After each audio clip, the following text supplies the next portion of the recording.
everyone, welcome to the question number 5 और ये question है आपका कंपनीज एक्ट के ऊपर। आई होप आपका कंपनीज एक्ट अभी तक रिवाइज हो गया होगा।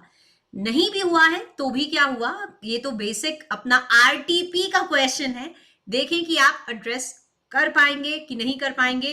हो सकता है आपको आंसर पढ़ने से आ गया हो, लेकिन इसे लिखकर कैसे आएंगे अगर एग्जाम में पूछा गया तो इसे लिखना कैसे है वो अभी हम इस वीडियो में देख रहे हैं। तो चलिए रीड विद मी। जब तक आप एग्जाम में बैठेंगे ना, डोंट वरी, बहुत वर्सटाइल हो जाएंगे राइटिंग में। आ जाओ बच्चों। तो ये क्या कह रहा है, देखो। नो लिमिट प्राइवेट कंपनी एक प्राइवेट कंपनी है जो कि एक अनलिमिटेड कंपनी है, ठीक है। शेयर कैपिटल कुछ इतना है कंपनी का। एक क्रेडिटर है कंपनी का जिसका नाम है सैम्यूअल। ओके, सैम्यूअल ने केस फाइल कर दिया एक शेयर होल्डर के अगेंस्ट। शेयर होल्डर कौन है? इनोसेंट। शेयर होल्डर का नाम है इनोसेंट। सैम्यूअल एक क्रेडिटर है। सैम्यूअल ने मिस्टर इनोसेंट पे केस फाइल कर दिया for the recovery of debt against no limited private company. अब देखो, उसका कुछ पैसा फंसा हुआ है तो उसने शेयर होल्डर पे केस कर दिया ये बोल के कि तुम तो अनलिमिटेड कंपनी के शेयर होल्डर हो, तुम्हारी लाइबिलिटी पे कोई लिमिट नहीं है, तो तुम अब मुझे पैसा दो। Mister innocent has given a plea in the court कि वो लायबल नहीं है क्योंकि वो तो सिर्फ शेयर होल्डर है। इनोसेंट जी कह रहे हैं मैं इनोसेंट हूं, मैं शेयर होल्डर हूं, मैं सिर्फ शेयर होल्डर हूं। तो ऐसा प्ली मिस्टर इनोसेंट ने दिया है। Explain whether mister Samuel will be successful in recovering his dues from mister innocent. आपसे पूछा गया है कि ये जो क्रेडिटर है क्या ये सक्सेसफुल होगा in recovering his dues from mister innocent. I am sure आपको आंसर तो पता होगा कि वो सक्सेसफुल नहीं होगा। क्यों नहीं होगा, इसे लिखना कैसे है एग्जाम में, वो अभी हम देख रहे हैं। तो चलिए, आप क्या लिखेंगे इस केस में। सबसे पहले आप अनलिमिटेड कंपनी के बारे में बताओगे।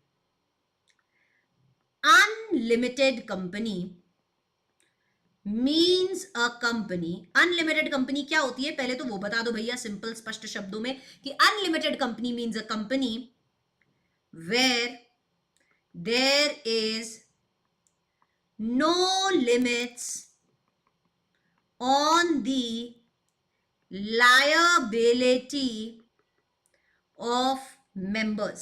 ठीक है, पहला तो आपने ये बोल दिया कि अनलिमिटेड कंपनी मतलब क्या, जहां पे मेंबर्स की लाइबिलिटी पे कोई लिमिट नहीं हो। तो ये हो गया आपका पॉइंट नंबर 1। फिर आप क्या बोलोगे पॉइंट नंबर 2 में? लायबिलिटी कितनी होती है मेंबर की? Liability of each member is equal to the debts or liabilities of company। जितनी कंपनी की लाइबिलिटी होती है बेटा, उतनी ही शेयर होल्डर की, दैट इज मेंबर की लाइबिलिटी होती है। तो मतलब आपकी लाइबिलिटी क्या है? आपकी लाइबिलिटी पे कोई लिमिट नहीं है। जितनी मेंबर की लाइबिलिटी कितनी है, जितनी कंपनी की है। तो ये स्पष्ट शब्दों में आपने पहले ही स्पेसिफाई कर दिया। फिर आप बोलोगे हाउ एवर, लेकिन यहां पे एक ट्विस्ट है। Member can be called to contribute. Member से आप पैसा कंट्रीब्यूट करवाने के लिए पैसा मंगवा सकते हो। Member can be called to contribute in the event of winding up of company. जब कंपनी वाइंड अप हो रही है तो आप क्या कर सकते हो, उससे पैसा। अभी कंपनी गोइंग कंसर्न है, अभी बंद थोड़ी हो गई, वाइंड अप थोड़ी हो गई।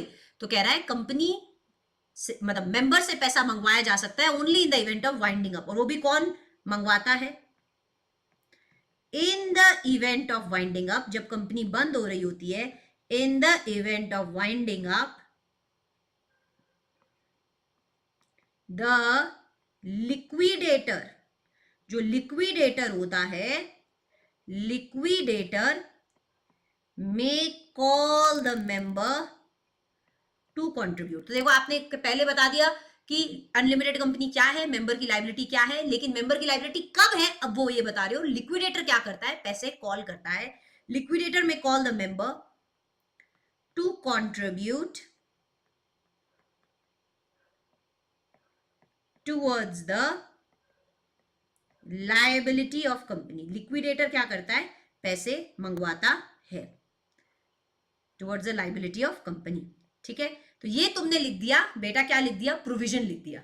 अब आप चाहो तो फैक्ट ऑफ द केस लिख सकते हो कि सैम्यूअल एक क्रेडिटर है जिसने इनोसेंट पे केस फाइल कर दिया है। बिल्कुल क्वेश्चन से देख के फैक्ट लिख सकते हो।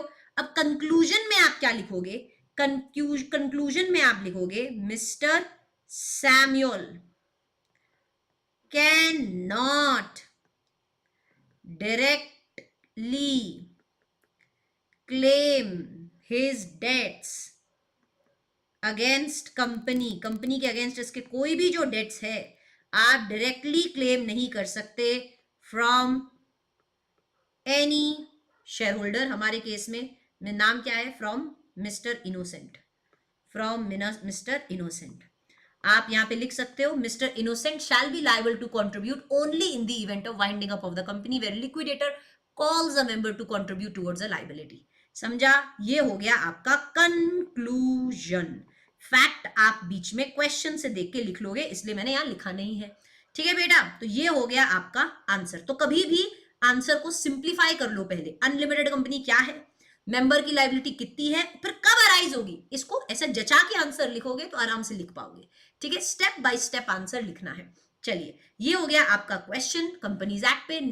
नेक्स्ट क्वेश्चन अगेन 1 घंटे में अपलोड होगा ऑन दी कंपनीज एक्ट। तो see you in 1 hour. I hope आप मेरे साथ ये प्रैक्टिस कर रहे हो, क्योंकि अगर प्रैक्टिस करोगे तो इन एग्जाम्स में आप अच्छे से आंसर्स को लिख पाओगे। ठीक है, चलिए, गुड डे बेटा जी, have a good day, bye bye. 3 दिनों को जम के इस्तेमाल करेंगे। बाय।